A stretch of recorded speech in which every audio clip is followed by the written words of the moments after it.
첫 번째, 인간은 교육을 통하지 않고는 인간이 될 수 없는 유일한 존재이다. 두 번째, 술은 입을 경쾌하게 한다. 술은 마음을 털어놓게 한다. 이리하여 술은 하나의 도덕적 성질, 즉 마음의 솔직함을 운반하는 물질과도 같다. 세 번째, 노동 뒤의 휴식이야말로 가장 편안하고 순수한 기쁨이라고 할 수 있다. 네 번째, 나는 해야 한다. 그러므로 나는 할 수 있다. 다섯 번째, 열렬하게 사랑에 빠진 남자는 사랑하는 상대의 결점을 보지 못하는 어쩔 수 없는 맹인이 되어버린다. 여섯 번째, 남의 자유를 방해하지 않는 범위 내에서 자기의 자유를 확장하는 것. 이것이 자유의 법칙이다. 일곱 번째, 욕망을 만족시키려는 것을 차라리 거절하라. 다시 말해, 모든 욕망 앞에서 한 걸음 물러나 인생의 관능적인 반면을 제거할 힘을 가지라는 것이다. 여덟 번째, 행복의 원칙은 첫째, 어떤 일을 할 것, 둘째, 어떤 사람을 사랑할 것, 셋째, 어떤 일에 희망을 가질 것이다. 아홉 번째, 매우 세련된 작품이라고 할지라도 훌륭한 도덕적 이상이 담겨 있지 않다면 시시한 오락물에 지나지 않는다. 열 번째, 마음속으로 무언가를 정하고 그것을 하려고 할 때 정말 그것이 옳다고 믿는다면 어떤 장애물이 있어도 즐겨라. 열한 번째, 행복은 중대한 작업을 계획대로 추진하고 염원해왔던 커다란 목표를 달성하는 데 있다. 열두 번째, 나처럼 행동하십시오. 라고 누구에게나 떳떳이 말할 수 있는 사람이 되어라. 열세 번째, 그 길로 가라. 잘못이 있으리라. 실패도 있으리라. 그러나 다시 일어나서 앞으로 나아가라. 반드시 빛이 그대를 맞이할 것이다. 열네 번째, 한 가지 뜻을 세우고 가라. 잘못과 실패가 있더라도 그것만이 빛을 보는 길이다. 열다섯 번째, 같은 삶을 되풀이하지 마세요. 이제 당신의 생각으로, 당신의 느낌으로 살아가세요. 오늘과 내일이 같다면 행복하지 못할 테니까요. 열여섯 번째, 언제 생각해봐도 놀라운 것이 두 가지 있다. 하나는 별이 가득한 우주이고 다른 하나는 바로 사람에게 내재되어 있는 도덕률이다. 임마누엘 칸트는 독일 철학자로 유명한 인물이다.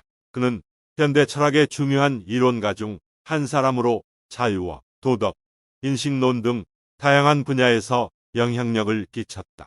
칸트의 명언들 중에서 가장 유명한 것은 행복은 중대한 작업을 계획대로 추진하고 염원해왔던 커다란 목표를 달성하는 데 있다이다. 이 명언은 인생에서 중요한 가치인 목표 설정과 추진의 중요성을 강조하고 있는 것이다. 그리고 칸트의 다른 명언 중에는 나는 해야 한다.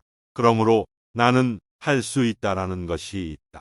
이는 자신의 능력을 믿고 도전해보라는 격려와 자신감을 심어주는 말이다.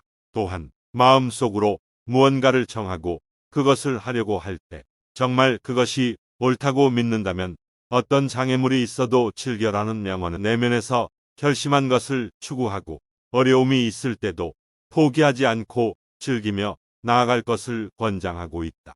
칸트의 여러 명언들은 우리의 인생을 더욱 풍요롭고 의미 있는 삶으로 이끌어줄 수 있는 매우 소중한 가르침이 될 수 있다고 생각한다.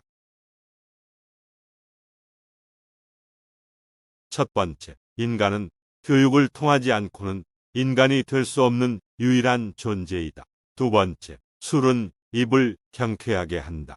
술은 마음을 털어놓게 한다. 이리하여 술은 하나의 도덕적 성질, 즉 마음의 솔직함을 운반하는 물질과도 같다. 세 번째, 노동 뒤의 휴식이야말로 가장 편안하고 순수한 기쁨이라고 할 수 있다. 네 번째, 나는 해야 한다. 그러므로 나는 할 수 있다. 다섯 번째, 열렬하게 사랑에 빠진 남자는 사랑하는 상대의 결점을 보지 못하는 어쩔 수 없는 맹인이 되어버린다. 여섯 번째, 남의 자유를 방해하지 않는 범위 내에서 자기의 자유를 확장하는 것. 이것이 자유의 법칙이다. 일곱 번째, 욕망을 만족시키려는 것을 차라리 거절하라. 다시 말해, 모든 욕망 앞에서 한 걸음 물러나 인생의 관능적인 반면을 제거할 힘을 가지라는 것이다. 8번째, 행복의 원칙은 첫째, 어떤 일을 할 것, 둘째, 어떤 사람을 사랑할 것, 셋째, 어떤 일에 희망을 가질 것이다. 9번째, 매우 세련된 작품이라고 할지라도 훌륭한 도덕적 이상이 담겨 있지 않다면 시시한 오락물에 지나지 않는다. 10번째, 마음속으로 무언가를 정하고 그것을 하려고 할 때 정말 그것이 옳다고 믿는다면 어떤 장애물이 있어도 즐겨라. 11번째, 행복은 중대한 작업을 계획대로 추진하고 염원해왔던 커다란 목표를 달성하는 데 있다. 12번째, 나처럼 행동하십시오. 라고 누구에게나 떳떳이 말할 수 있는 사람이 되어라. 13번째, 그 길로 가라. 잘못이 있으리라. 실패도 있으리라. 그러나 다시 일어나서 앞으로 나아가라. 반드시 빛이 그대를 맞이할 것이다. 14번째, 한 가지 뜻을 세우고 가라. 잘못과 실패가 있더라도 그것만이 빛을 보는 길이다. 15번째, 같은 삶을 되풀이하지 마세요. 이제 당신의 생각으로, 당신의 느낌으로 살아가세요.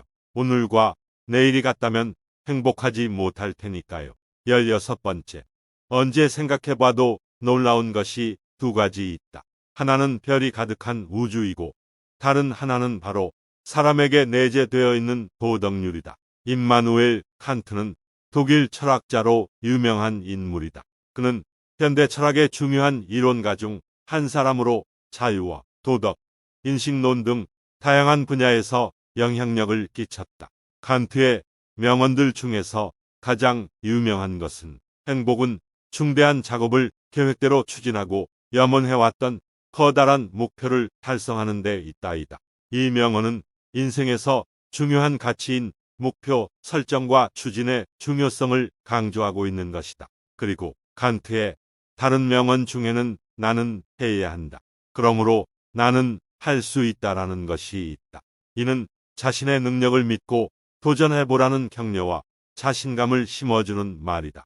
또한 마음속으로 무언가를 정하고 그것을 하려고 할 때 정말 그것이 옳다고 믿는다면 어떤 장애물이 있어도 즐겨라는 명언은 내면에서 결심한 것을 추구하고 어려움이 있을 때도 포기하지 않고 즐기며 나아갈 것을 권장하고 있다. 칸트의 여러 명언들은 우리의 인생을 더욱 풍요롭고 의미 있는 삶으로 이끌어줄 수 있는 매우 소중한 가르침이 될 수 있다고 생각한다.